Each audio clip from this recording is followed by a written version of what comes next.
IPS यानी Indian police service, ये एक बहुत बड़ी पोस्ट मानी जाती है और एक आईपीएस ऑफिसर बनना कई लोगों का सपना होता है, क्योंकि इस पोस्ट को पाने के लिए स्टूडेंट रात दिन एक करते हैं। वो अपनी कड़ी मेहनत से इस पोस्ट को हासिल करने की पूरी कोशिश करते हैं, लेकिन कुछ लोग इसमें सफल नहीं हो पाते हैं और कुछ लोग यही नहीं जानते हैं कि आईपीएस बनने के लिए क्या एलिजिबिलिटी क्राइटेरिया होनी चाहिए। इसके लिए स्वागत है हमारे YouTube channel talk for exam में। आज के इस वीडियो में हम आपको बताएंगे आईपीएस ऑफिसर कैसे बने और एक आईपीएस ऑफिसर की क्या एज लिमिट होगी, आईपीएस ऑफिसर बनने के लिए कौन से एग्ज़ाम देने होंगे और शारीरिक योग्यता क्या होनी चाहिए। आपको इन्हीं सभी सवालों का जवाब आज ही मिलेंगे। आईपीएस का एग्ज़ाम यूपीएससी यानी union public service commission conduct कराता है। आईपीएस का फुल फॉर्म है इंडियन पुलिस सर्विस। आईपीएस का एग्ज़ाम निकालना इतना आसान नहीं है, लेकिन ये एग्ज़ाम इम्पॉसिबल भी नहीं है। अगर स्टूडेंट सिंसियरिटी और हॉनेस्टी के साथ एग्ज़ाम की तैयारी करे तो एग्ज़ाम को निकालना आसान हो जाता है। आईपीएस ऑफिसर बनने के लिए बहुत सारे स्टेज से गुजरना पड़ता है, जैसे कि फिज़िकल टेस्ट होता है, ट्रेनिंग होती है और भी सारे टेस्ट होते हैं, और इन सब को क्लियर करने के बाद ही आपकी पोस्टिंग होती है और आप एक आईपीएस ऑफिसर कहलाते हैं।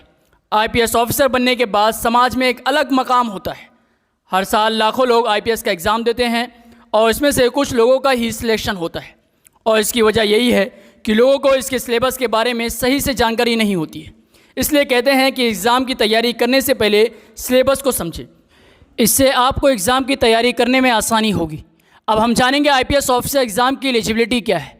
आईपीएस बनने के लिए आपकी उम्र कम से कम 21 साल और ज़्यादा से ज़्यादा 32 साल होनी चाहिए। वहीं SC/ST कैंडिडेट के लिए 5 साल की छूट है। दूसरा है आपके पास किसी भी फील्ड में बैचलर डिग्री होनी चाहिए। तीसरा है आईपीएस एग्ज़ाम को इंडिया, नेपाल और भूटान के लोग दे सकते हैं।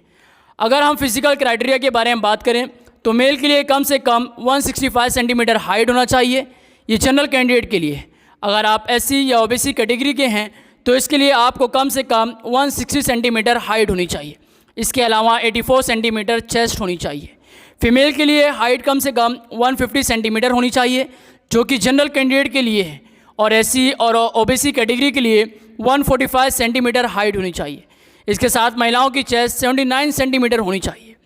हाइट के साथ साथ आई साइट की बात की जाए तो ठीक आंखों के लिए आंखों का विजन 6/6 या 6/9 होना चाहिए, और वीक आई विजन 6/12 या 6/9 होनी चाहिए। ये सब रिक्वायरमेंट है जो एक आईपीएस ऑफिसर में होनी चाहिए। अगर आपके पास ये सब रिक्वायरमेंट है तो आप एक एग्ज़ाम के लिए बैठ सकते हैं और एक आईपीएस ऑफिसर यानी एक पुलिस ऑफिसर बन सकते हैं। एक आईपीएस ऑफिसर बनने के लिए आप किसी भी स्ट्रीम में बैचलर डिग्री करें, क्योंकि आईपीएस ऑफिसर बनने के लिए बैचलर डिग्री होना बहुत ज़रूरी है, तभी आप आईपीएस एग्ज़ाम के लिए बैठ सकते हैं। जब आपकी बैचलर डिग्री कंप्लीट हो जाए तो आप यूपीएससी एग्ज़ाम के लिए अप्लाई कर सकते हैं, और आप चाहें तो फाइनल ईयर में भी इस एग्ज़ाम के लिए अप्लाई कर सकते हैं। यूपीएससी एग्ज़ाम भारत का सबसे डिफ़िकल्ट एग्ज़ाम है।